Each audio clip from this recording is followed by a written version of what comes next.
Inilah akhlaknya Rasulullah sallallahu alaihi wasallam. Ketika Rasulullah SAW dia keluar, Khadijah menunggu kedatangan Rasulullah karena ada rapat yang dilakukan Rasulullah. Terlambat pulang, mungkin sudah jam 3 baru pulang. Istrinya tertidur di belakang pintunya.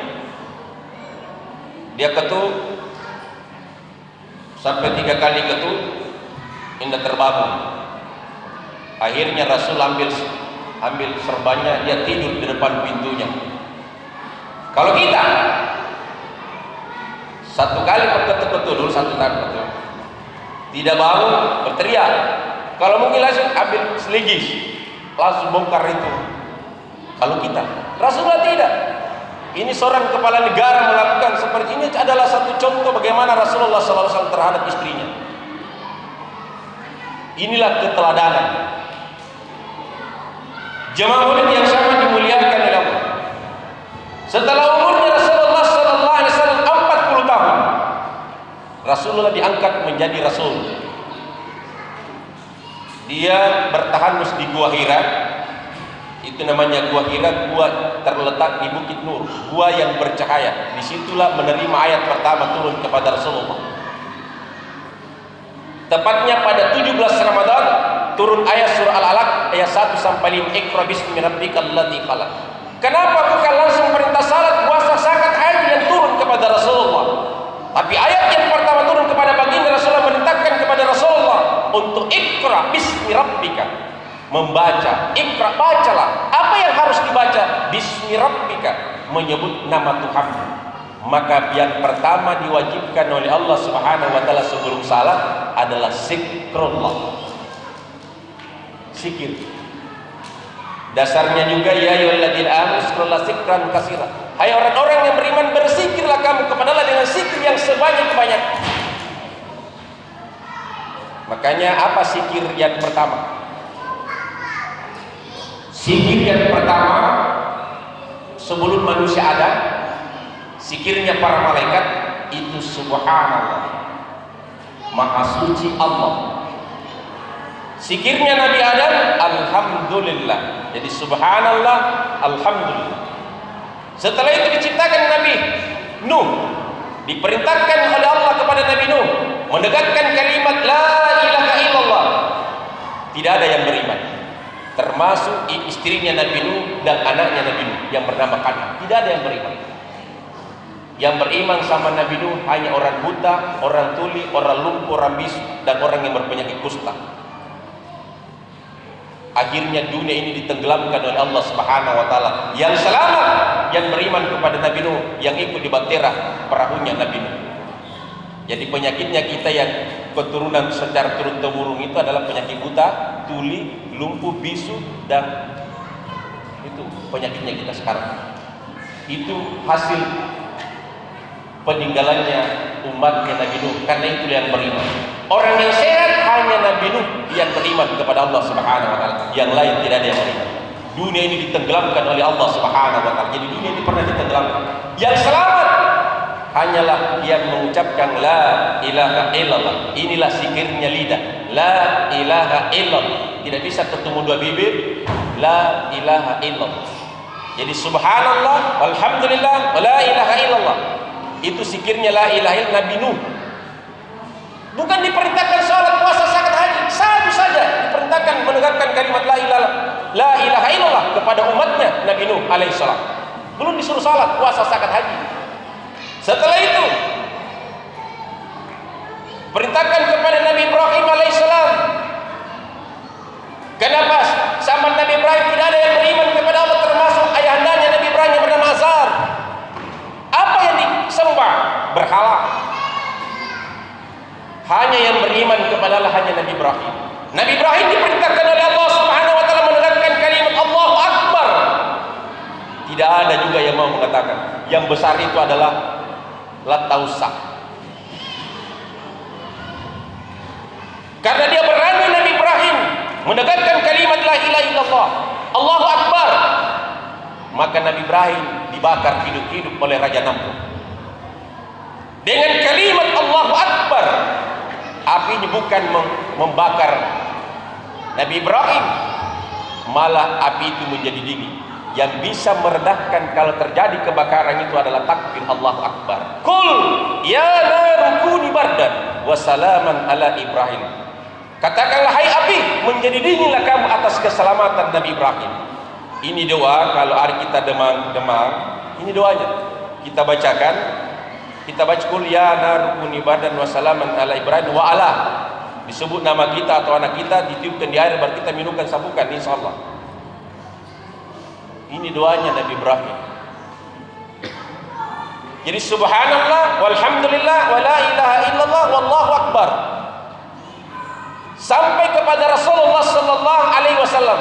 Nabi Ibrahim itu adalah lahir Nabi Ishak dengan Nabi Ismail. Nabi Ismail melahirkan sampai turun temurun, melahirkan Abdul Muttalib ke Abu Talib, sampai kepada Abdullah, sampai kepada Rasulullah. Itulah keturunannya. Jadi Rasulullah itu keturunannya Nabi Ibrahim alaihissalam, yang dari Siti Hajar yang melahirkan Nabi Ismail. Jadi silsilahnya itu, makanya itu Sayyidina Ibrahim. Siapa itu Sayyidina Ibrahim? Rasulullah sallallahu alaihi wasallam. Kenapa selalu ikut ketika kita tahiyat Sayyidina Ibrahim ala Sayyidina Ibrahim? Karena itu ada, Sayyidina itu adalah keluarganya Nabi Ibrahim. Rasulullah itu adalah keluarga Nabi Ibrahim alaihissalam, dan kita termasuk di dalamnya sebagai keluarganya karena mengikuti daripada perintah Allah Subhanahu wa taala. Setelah itu sampai kepada Rasulullah sallallahu alaihi wasallam, Rasulullah membaca la haula wala quwata illa billahil aliyyil azim. Tidak ada daya dan kekuatan, hanya kepada Allah Subhanahu wa taala kita berserah diri. Jadi itulah yang pertama diwajibkan, subhanallah walhamdulillah wala ilaha illallah wallahu akbar wala haula wala quwata illa billah. Itulah ibadahnya sebelum salat diperintahkan, sebelum Rasulullah Isra dan Mi'raj. Setelah itu ketika orang melaksanakan haji, bukan disuruh salat, masuk di tanah Mekah. Ketika dia memasuki tanah Mekah, yang banyak dibaca subhanallah walhamdulillah wala ilaha illallah sampai dia tawaf 7 kali.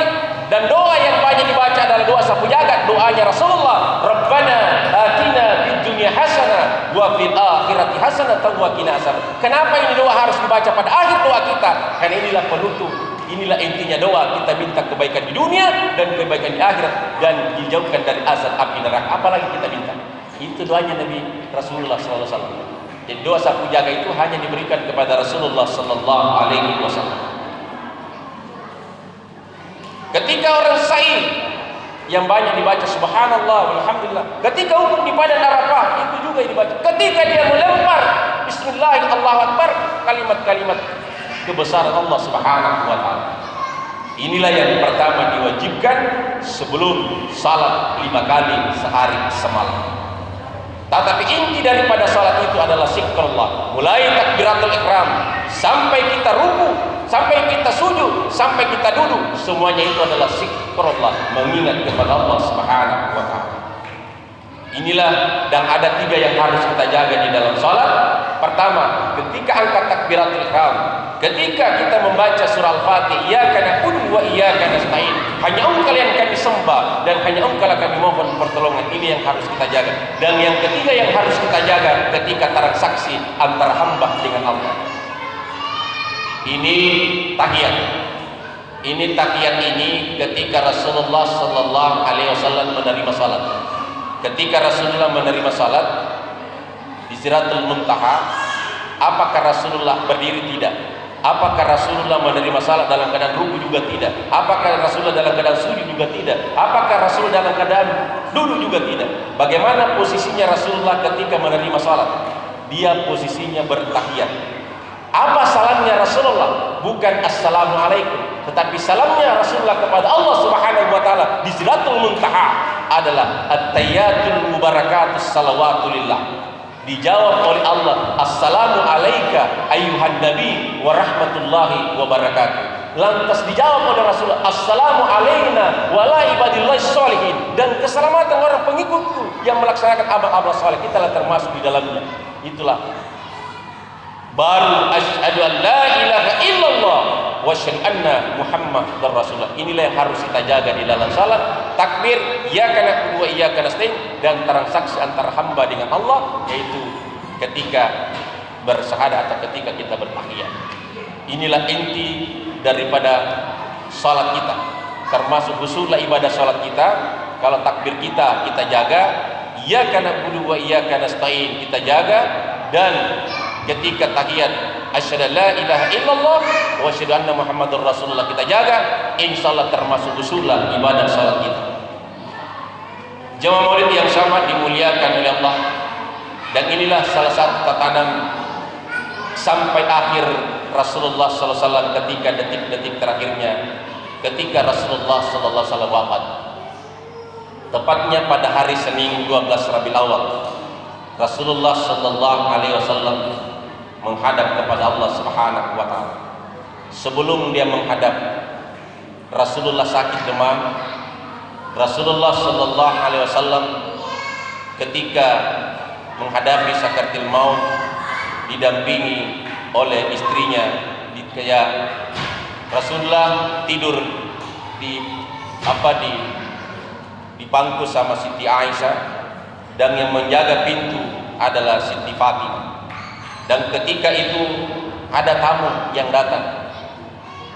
Pada hari itu Rasulullah dalam keadaan sakarat menghadapi. Siti Aminah berkata, Rasulullah dalam keadaan sakit tidak menerima tamu, tapi tamu ini memaksa masuk. Lantas Siti Fatimah menutup pintu itu. Rasulullah bertanya, siapa itu ya Fatimah? Saya tidak tahu ya Rasulullah, barusan saya lihat orang ini, tapi itu menakutkan, matanya seperti cahaya. Kamu tidak tahu siapa? Itulah malakal maut yang memisahkan antara Nabi dan umatnya, yang memisahkan antara anak dengan orang tuanya. Itulah malakal maut. Apa kata malakal maut? Ya Rasulullah, apakah saya dipersilakan masuk? Kalau saya diizinkan masuk, saya masuk. Kalau tidak, saya akan kembali kepada Allah Subhanahu wa taala. Apa kata Rasul? Di mana Jibril? Kenapa selama ini saya tidak lihat Jibril? Dia berada pada langit pertama. Dipanggillah Jibril turun. Apa kata Rasulullah kepada Jibril? Ya Jibril, apa hak saya terhadap Allah Subhanahu wa taala? Apa kata Jibril? Wahai Rasulullah, semua pintu surga dibuka dan pintu neraka itu ditutup. Semua pintu langit dibuka. Semua malaikat dan bidadari menjemput arwah, mulai dari langit pertama sampai langit ketujuh. Rasulullah belum merasa gembira. Apalagi diharamkan Nabi masuk surga sebelum engkau masuk duluan. Belum Rasulullah merasa gembira. Lantas dia bertanya, bagaimana dengan umat? Bagaimana dengan umatku? Dalam detik-detik terakhir yang diingat bukan anaknya, bukan istrinya, bukan sahabatnya. Bagaimana dengan umatku? Apa haknya umatku terhadap Allah Subhanahu wa taala? Wahai Muhammad, semua umatmu yang beriman kepadamu dan beriman kepada Allah, semuanya masuk surga. Lantas bagaimana umatku yang tidak melaksanakan perintah? Yang tidak melaksanakan perintah, cuma dia meyakinkan la ilaha illallah Muhammadur Rasulullah. Apa kata semua umatmu yang pernah mengucapkan kalimat la ilaha illallah Muhammadur Rasulullah itu pasti masuk surga. Lantas bagaimana ya Rasul, ya Jibril, umatku yang melakukan satu dosa seumur hidupnya, kalau dia bertaubat 100 hari sebelum malakal maut datang menjemput arwahnya, Allah mengampuni dosanya 100 hari. Khusus umatnya Rasulullah. Jangan Jibril 100 hari itu masih bisa melakukan dosa, sampai turun 40 hari. Umatku yang melakukan dosa seumur hidupnya dan dia bertaubat kepada Allah Subhanahu wa taala, 40 hari sebelum malakal maut datang menjemput arwahnya, Allah mengampuni dosanya. Jangan Jibril 40 hari itu masih bisa musyrik, masih bisa melakukan kesalahan, turun menjadi 7 hari. Ya Rasulullah, umatmu yang melakukan dosa seumur hidupnya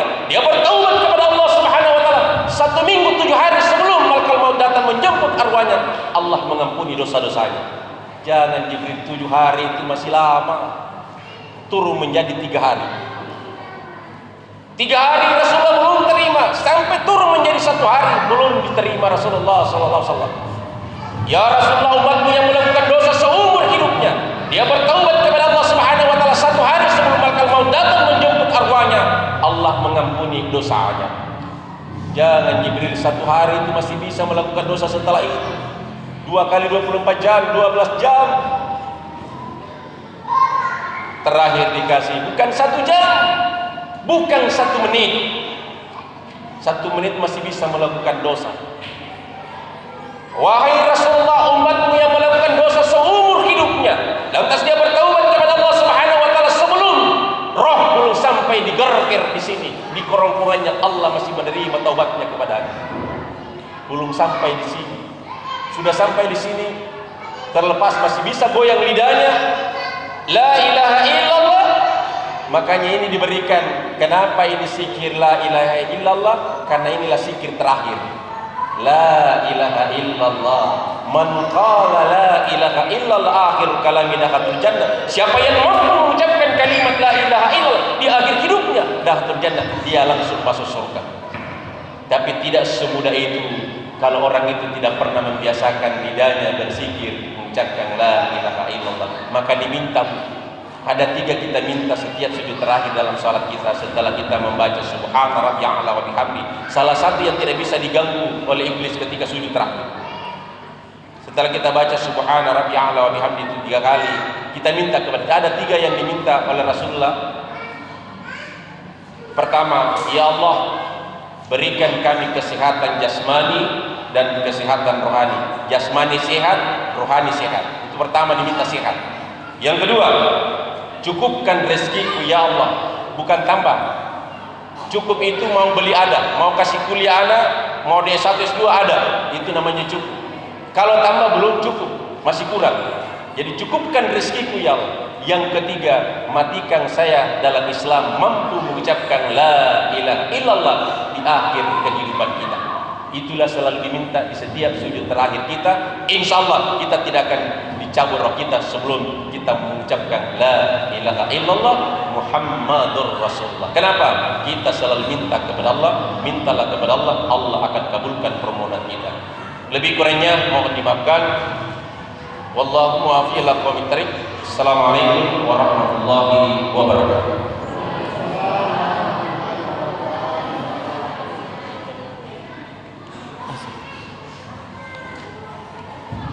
Doa.